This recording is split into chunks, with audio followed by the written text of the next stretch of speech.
David Smith here with one more flipped classroom math video lesson.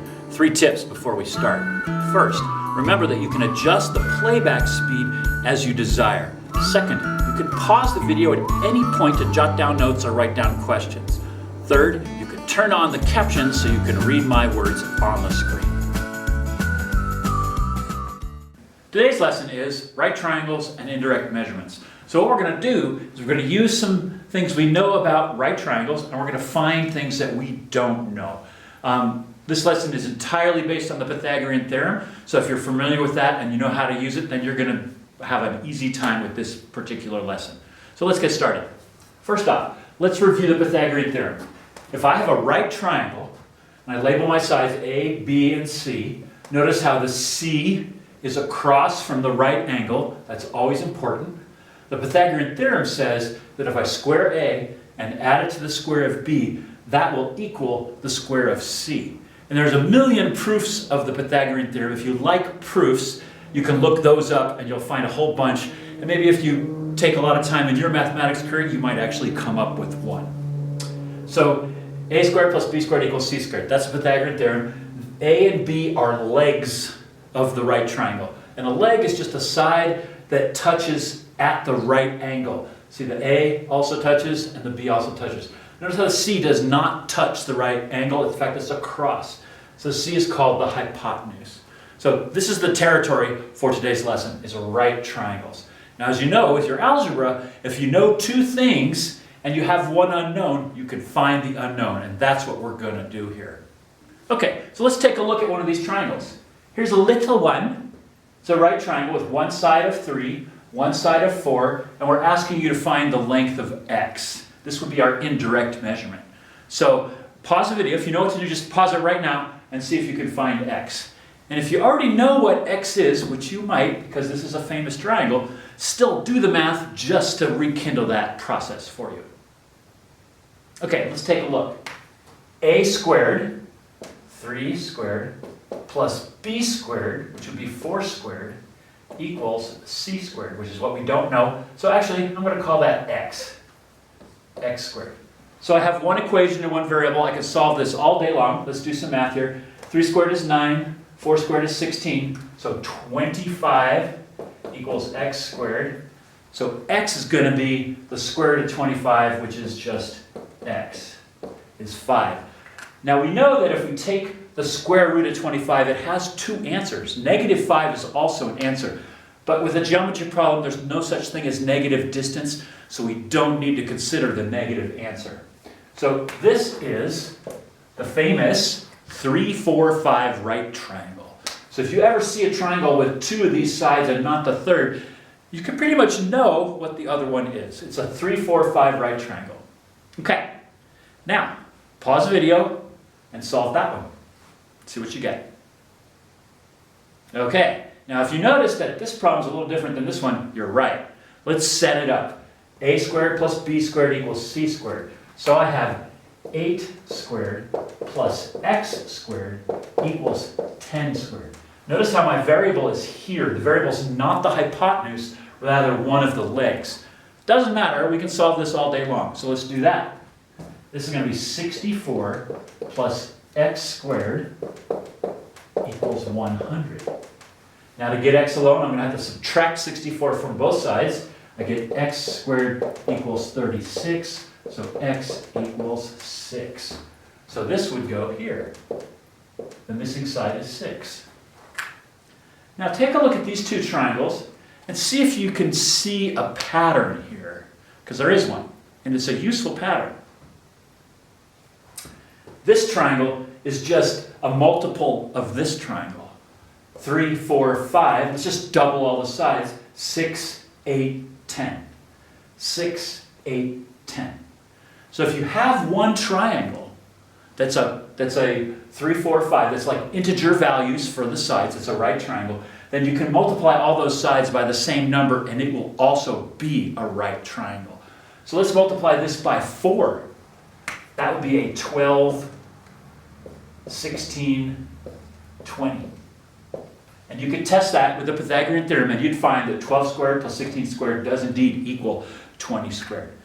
Okay? It's a useful trick to know. This is like one of those kind of mileposts on the geometry highway. So the more you're in math, the more you should recognize various mileposts along the way. Okay, now this one is a little different. Check it out. Now you don't know two sides. I did give you a hypotenuse. So the trick to know with this is that if this side is x, that side is the same x. So pause the video, see if you can write an equation and solve it for what the value of x would be. Okay, let's see how you did. First thing, I'm just going to set up the same old equation. If you're not sure what to do with a problem, you can always perhaps go, well, I know this equation is true. I've got one leg squared plus the other leg squared equals the hypotenuse squared. So I don't really know what that's going to do, but let's just plug that in and see what happens. So leg squared plus leg squared equals, I'm going to put parentheses around this, 5 root 2 squared. Okay?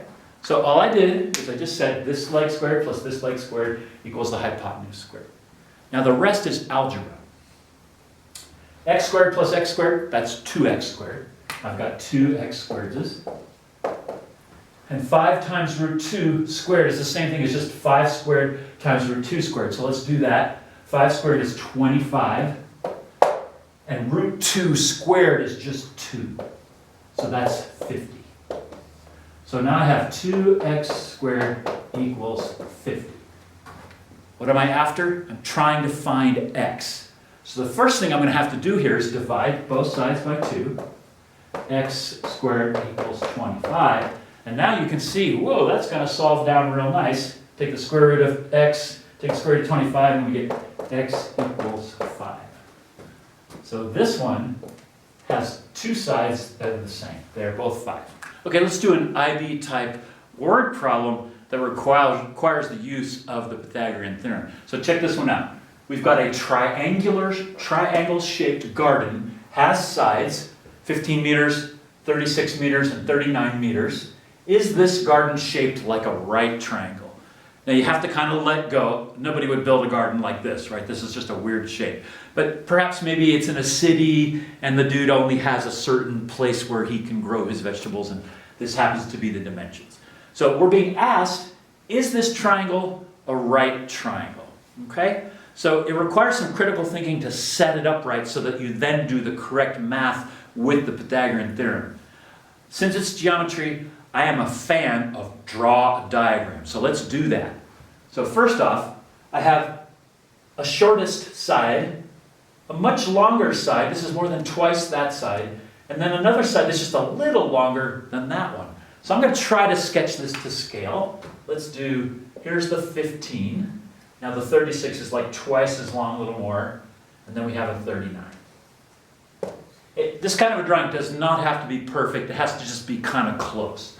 And then I'm going to label, I got 15 meters, I got 36 meters, and I have 39 meters.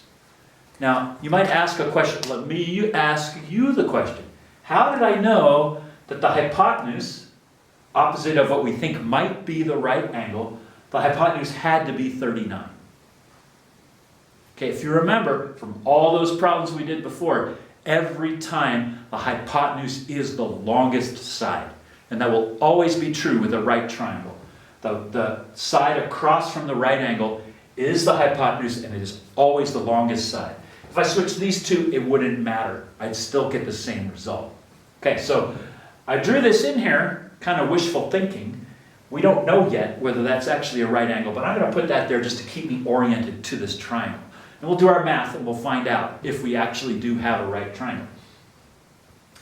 So this time, I'm not asking you to find a side. I've given you all the sides. What I'm asking you to do is prove that this is a right triangle, or fail in that proof, and then you'd say it's not. So pause the video and write an equation and see if you can solve it and see if you can answer that question. Is this a right triangle?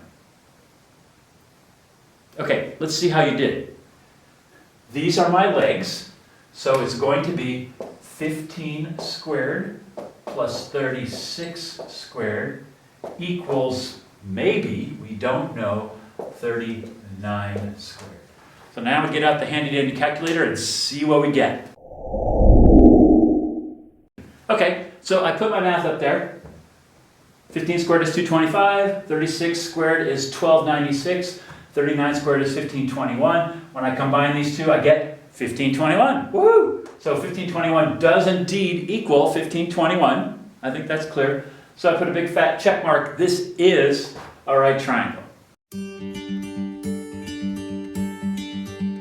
Now that you've watched the video, take a moment to jot down additional notes, some questions for class, or a short summary of the lesson. You can also go back and re-watch the portions of the video that were a little bit challenging for you. If you enjoyed the video, please click like, and if you'd like to help me grow my YouTube channel, please click subscribe.